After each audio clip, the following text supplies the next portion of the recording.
Welcome to Hauntings at Dusk, true ghost stories and fiction UK with me, author Tina Vantyler. Today's episode is a true ghost story called Knock Knock from my second book of haunted house tales. I hope you enjoy it. Seb and three friends took a remote cottage for a stag do. It was September, cold, wet, and the kind of wind that seems to press against the windows after dark. One night there were 3 sharp knocks at the front door. Sometimes the most frightening thing isn't the knock itself, it's who or what might be outside. Knock knock. Our mate Billy was getting married and my 3 friends, Carter, Travis and Joe, and I rented a little house near the venue for the stag do. We'd decided to make a holiday of it, spending some time exploring the area which had a castle and whatnot, as we'd been working ourselves to the bone in our jobs. We booked 4 nights at this place in mid-September. The weather was unusually rough for autumn, bitter winds, sudden downpours, the kind of skies that never properly brightened. But the accommodation itself was nice enough. 3 bedrooms plus a sofa bed downstairs. Detached, it sat in its own small garden front and back on the edge of the countryside. From the lane you could just about see a farmhouse a mile or so away, but otherwise it was only fields and clusters of trees. That suited us fine, as Joe had his car and we could easily walk into town where the stag festivities would take place. We arrived on the Saturday. Billy had grown up in the area and we met his local friends, including Axel and Greg, a pair of pranksters who tied Billy to a lamppost in his underpants, which we all thought hilarious. I won't go into details about the rest of the stag do, it was totally mental, and we staggered back to our house in the wee hours of Sunday morning, well refreshed, as they say. The following day, the 4 of us wandered around the town, starting off with a full English breakfast at a pub to ease the hangovers. In the evening we were playing cards in the living room when, at about 9 o'clock, a sharp knock rattled through the house. 3 deliberate raps, quick and urgent, as though knuckles had struck bare wood instead of the metal knocker fixed to the door. "Someone's keen," said Joe, going into the hall to answer it. A moment later he came back, frowning. "No one there," he said, sinking back into his chair. We laughed it off. These things happen, and carried on with our game, although for a while every creak of the old house made us pause.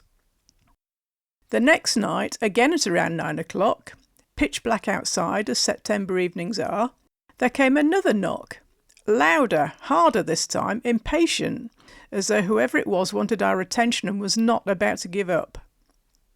I pushed back my chair and went into the hall, expecting to find someone waiting. But when I opened the door there was nothing. Just the narrow path stretching into darkness, the trees opposite the gate stirring faintly in the wind. The air was cold, and I found myself glancing back over my shoulder as I closed the door. On our final day, Carter joked, "Wonder if we're going to get that weird knock again tonight." We decided 2 of us would hang around outside at 9 o'clock to catch whoever was messing with us. "Must be kids," Travis said. "There's nothing else to do around here of an evening except bother the poor sods who rent this place." After dinner at 9:15, Carter and I bundled ourselves up in coats and scarves and stepped outside, leaving Joe and Travis watching TV. We sat on the low garden wall 20 feet from the front door. From there we could see the entire path, the door and the empty lane beyond. Each of us nursed a bottle of beer. The night pressed in around us, silent but for the occasional gust that made the bare branches of the trees opposite scrape together. A thin moon peeked through the clouds, throwing just enough light to mark the lane. Above the door a lantern illuminated it and the step. "Have you noticed," Carter said, "that there isn't another house nearby? The closest is that farmhouse up the road." "True," I said. "But anyone could hide in those trees if they wanted to spook people." We waited, keeping our eyes sharp, but nothing moved. Not a soul walked by. No fox barked, no bird stirred. Even the wind seemed to have died. Just after 9, the silence broke, not with footsteps, not with voices, but with the sound of the front door being flung open from the inside. Travis and Joe burst out, grinning like idiots, as if we were all in on some joke. "What the hell is going on?" I asked. "Nobody came. We've been out here the whole time. We didn't see a thing or hear anything." Travis's grin faltered. His face shifted to something like shock. "No," he said, "we heard it, the knock, clear as anything, on the wood outside, 3 times. "That is impossible," Carter said flatly. "We were right here." "Well, it happened," Joe said. He looked around the path. "Yet there's no bushes or trees within 30 feet of the door that someone could hide in." A coldness ran through me then, a kind of hollow chill that seemed to pass down my spine. I could tell the others felt it too from the way they rubbed their arms as we looked at each other. None of us wanted to say aloud what we were thinking. "Let's have another beer," Travis suggested. The rest of the night we huddled in the living room with the TV turned up loud, pretending to watch some rubbish comedy none of us cared about. Nobody wanted to be the first to head upstairs. When we finally did turn in, I lay awake in the front bedroom, every muscle tense. Travis had been sleeping on the sofa, but tonight he said he'd sleep in the chair in Joe's room. My eyes were trained on the window with its heavy curtains and the door. I kept waiting for the knock to come again. This time not from outside, but closer. Thank goodness it was our final night.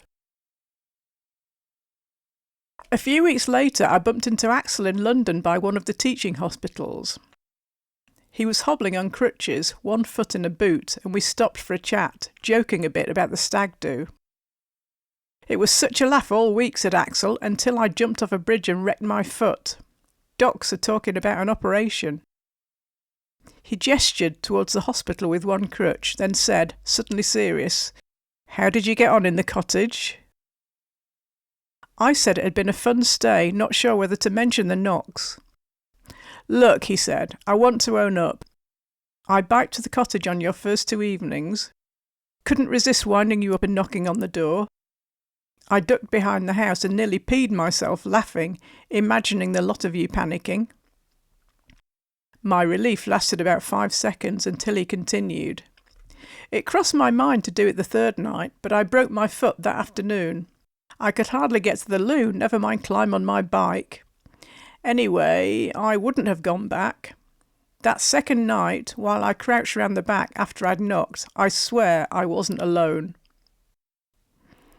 Something was standing by the gate, tall with a big, weird-shaped head. Still.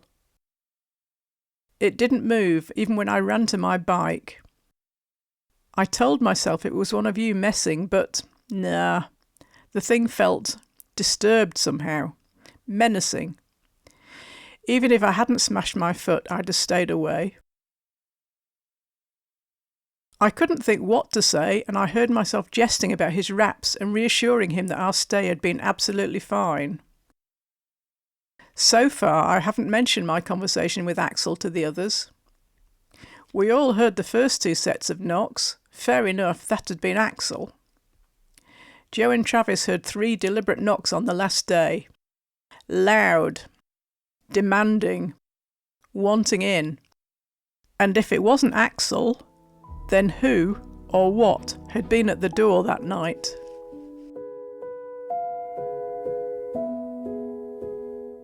Thanks for listening to Hauntings at Dusk. If you enjoyed today's episode, please subscribe on your favourite platform.